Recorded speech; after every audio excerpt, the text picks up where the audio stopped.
And welcome back to Jeff Koinange live at the Intercontinental Hotel. I tell you, wow, this bench is on fire today. That's because Professor Makau Mutua, distinguished professor, former dean, SUNY School of Law, and now heading to the World Bank, is in town. And I tell you, just like his articles every Sunday in the Sunday Standard, he holds nothing back. Love him or loathe him, he's firing. Both cylinders. Watch out. Duck. Sit back. At Makau Mutua, at Koinange Jeff. The hashtag SOTN. Prof, real quick before we go on. Yes. There's a couple of names I didn't mention in the last couple of segments. Yes. One of them. Machakos Governor Alfred Mutua. Yes. He wants to be president one day. Yes. I think there's a lot of bluster there, but not much substance. I used to think that he was actually doing something because every now and then he would come up with a new road that he had constructed. And then it turned out that these roads were washed away after several days. You know, I have to say that the man appears to be an empty suit. You think so? I think so. But he's been voted the best governor in the 47 counties. I just think, you know, optics and public relations, you know, that can go a long way.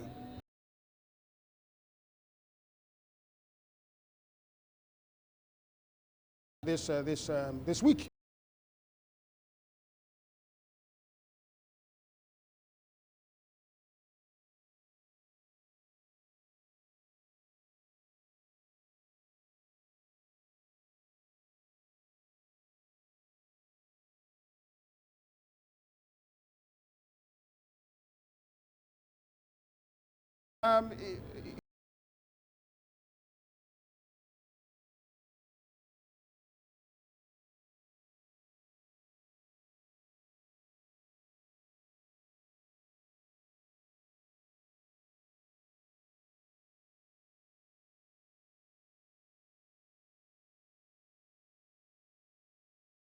Like a hard rock. So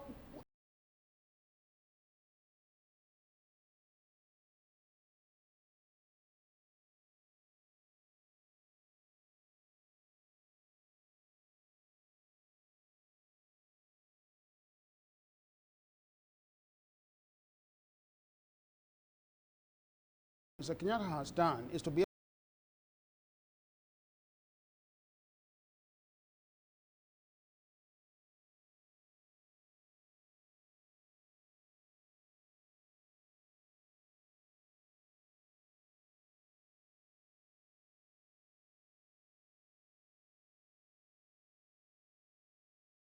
out of debt.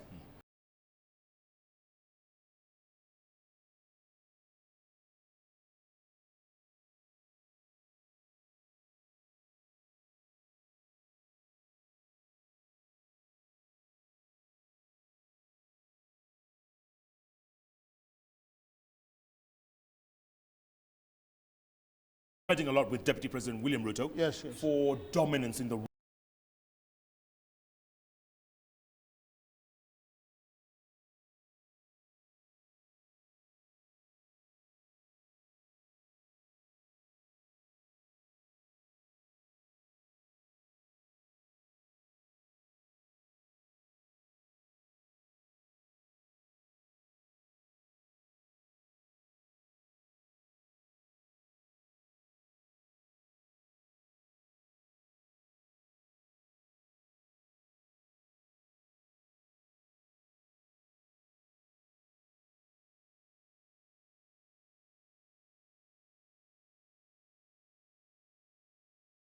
Kaindi. Yes.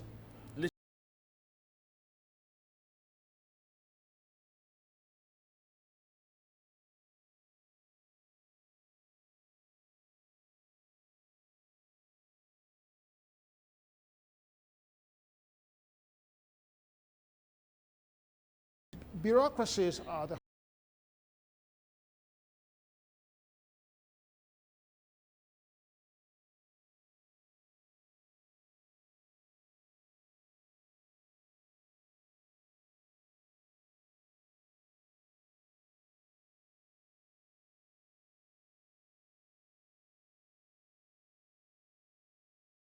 she has a contract that says that she is entitled to sit in that office until 2018, when in fact was given a letter reappointing her just several months ago. It's a shame. Yeah.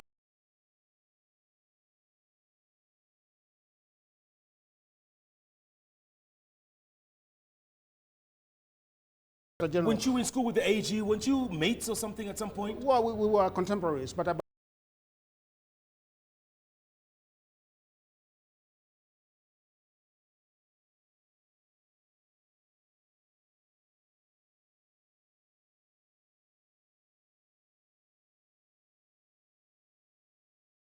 our ambitions as individuals who aspire to higher office should not really blind us to give terrible advice to our superiors. Mr. Kenyatta is Mr. Muigai's employer. Mr. Muigai owes him clear and competent legal advice. You think he's giving him bad advice? He's giving him incompetent legal advice. Yeah.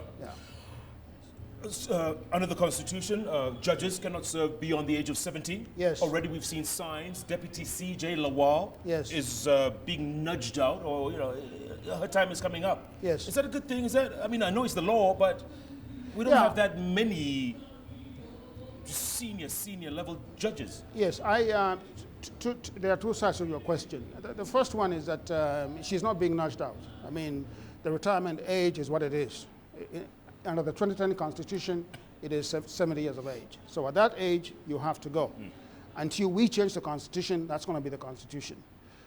Now, having said that, I am not a great fan of picking numbers out of the air, especially about age, and saying that beyond this age, you will not serve. I know some universities where when you hit 60, in this country, for example, you're gone. You then teach on contract or something like that.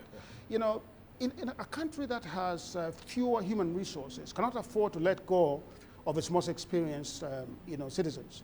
So, I think that, the Deputy CJ will have to go based upon the Constitution. But I think going forward, I think the country ought to debate whether judges ought to be retired at the age of 70 or at a particular age. My view is that, and I have the example of the U.S. Supreme Court to go by, those men and women serve until they are in their 90s. Yeah, they serve forever. They serve forever. And I don't think that we can, attribute any of their judgments, good or bad, to age. Good point. Okay, Prof, if someone was to ask you why you're so critical about Kenya, why are you so critical, especially of the present administration, what would you say? I would say that, when you watch the news, for example, they don't report safe landings or safe takeoffs, okay? If, for example, every time you turned on KTN and they said, oh, today 20 planes took off at JKIA and they all took off safely, you would turn that thing off, okay? Yeah. So I think progress comes from, hard-nosed conversation of inquiries about what we are doing and why we are doing it. We need dissent, we need opinion, we need disagreement. We need honest, critique. And I see myself as a person who says what needs to be said.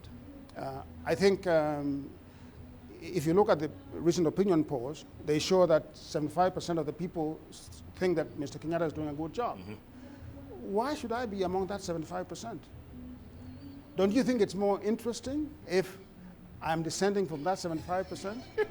You want to be in the 25? Yes. I mean, this is not a country of yes men and yes women, But what if President Kenyatta turns around to you and says, listen, Prof, give me time, man. I've been in office 2.5 years. Give me time.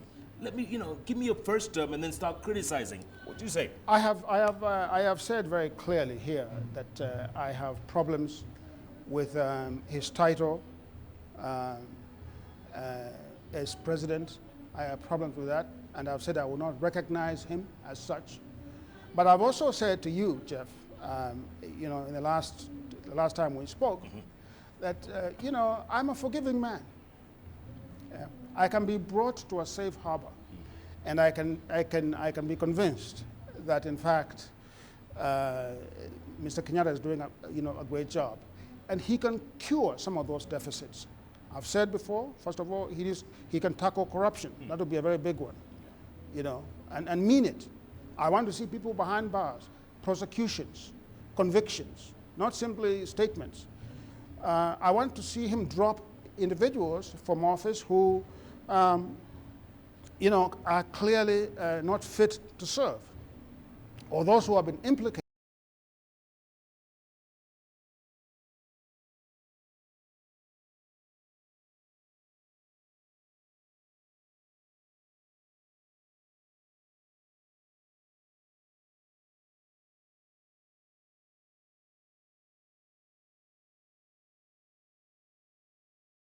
Do all these things, and if he does those things, then there can be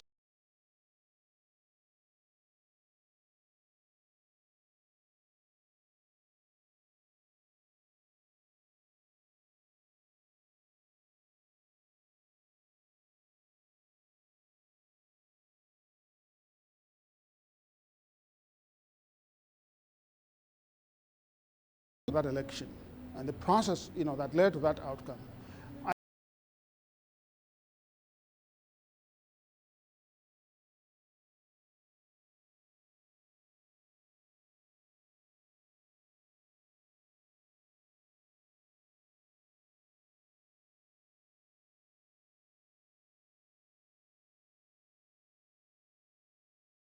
And be cured.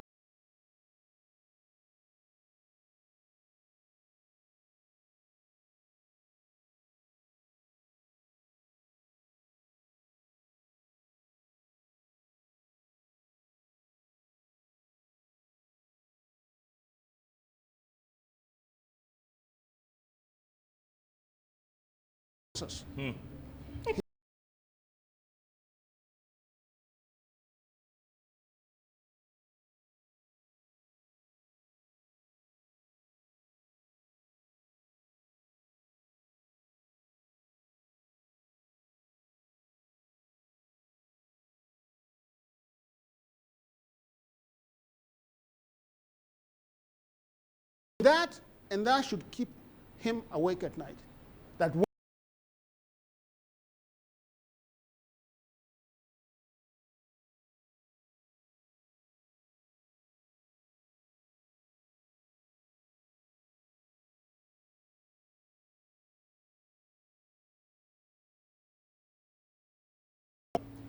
several years now. Yes. And you all started this case, the Mau War Veterans Association, against the British government. Yes. Cut a long story short, a dozen years plus later, Yes. the Brits paid close to £20 million Yes. to 5,000 and change vets, and a monument put up at Freedom Corner. Yes. Well, how does that make you feel? Yeah, this is perhaps the best thing that has ever happened to me as a human rights lawyer, as a legal professional, is to have began this particular journey. We began it with the CJ, William Mutunga, and Paul Muita. And when we started this journey, I remember we went to Nyeri, we went to Makau, we went to all these places where the Mau veterans were, to Meru, to Embu, and so on. And I can tell you that no one believed us. No one believed that we could actually do this. And we raised money, privately. We hired lawyers. The Kenya Human Rights Commission, of which I'm chair of the board, was the lead organization in this, and we pushed the British to the wall. This is not a settlement out of charity. This is they were realistic. They understood that if we went the whole hog through the legal process in the United Kingdom, a lot of facts would come out about the atrocities that were committed, and secondly, that the courts were likely to hold in our favor. And so they settled. But I will give them credit for answering the call of history and seeing the writing on the wall and admitting, a colonial power admitting for the first time in the history of the world that colonialism was a crime against humanity. It's a legal and a moral wrong. That is what this apology says. That is what that monument that is being unveiled being unveiled here says. So I'm so gratified. It is a wonderful thing. Gitu Kahengeri, God bless him. He's a wonderful man. I want to also give a shout out to the British High Commissioner, Mr. Christian Turner. Yep. I think he has done a fabulous job of bringing this along. So I think it's been a joint effort, and I think all of us can finally come together and say that we recognize those atrocities, we take responsibility for them, and we can move ahead. And closure, is this closure for it at least? It is not closure. This is just the beginning. This starts to restore our humanity as Kenyans. Don't forget that we were not in the wrong. We were the wrong party here. The British were the perpetrators. We were the victims and are now the survivors. So let no one start to argue about moral equivalence. That, for example, I've heard it argued by some folks that the Mau committed atrocities and so did the British. And so therefore creating this equivalence that, both of us, essentially, were bad people. Yeah. I don't buy that argument. We were fighting for our freedom, and they were trying to stop us from getting it. Well put, Prof. Well put. Yeah. Okay, got literally a minute to go, Prof. Yeah. Closing thoughts. Yes. That's your camera right there. Closing thoughts. Yeah, no, I just, would like to say that there are important questions that lie ahead of this country. The visit by Barack Obama was a great thing. I think it was great that he came home. Although I had trouble with the kind of legitimacy I think that he conferred on Jubilee, I also like some of the things that he said about the need to fight corruption, the need to ethnicize the country's politics, sticking up for women's rights. And I think those are the kinds of things that we have to worry about, and fight for. Yeah. And ultimately, I think that the other thing that is gripping this country is this matter of the ICC. I think that Mr. Ruto's puppets, and I just call them puppets, political puppets, should step aside and let him face the court and perhaps get justice. Yeah. Yeah. Prof, will you come back? I'll come back. You promise? And when I come back, I'll come and sit right here. Right here. Right here. By the way, I have a T-shirt and a mug for you. It's a JKL T-shirt and mug. I'll raise your flag. Into Washington, D.C. Into Washington, D.C. At the World Bank. Good to see you, man. Good to see you. And Madame over there. Good to see you, too. Good to see Well you. done. Good Nice to see one. you. Thank you. Excellent. Thank you. Professor Makau Mutua, folks. This man. Give me the mug. It's coming. It's coming. It's, yeah, okay. It's, okay. Forgot my train of thought. I must hold you accountable. I know. You can't say one thing and not follow. I'll not do it. I'll not do it. Okay. Professor Makau Mutua calling it, even when it comes to T-shirt and mug, yes. Calling it like he sees it, without fear or favor. That's what we keep talking about here on JKL. I say we keep talking because the moment we stop talking is the moment we start fighting. We don't want to go down that slippery slope. Love him or loathe him, he calls it without fear or favor. Keep tweeting at Makau Mutua, at Koinange Jeff, the hashtag we're using tonight, SOTN, State of the Nation. Thanks so much for joining us. Good night. Good luck. God bless. Thank you so much, Prof.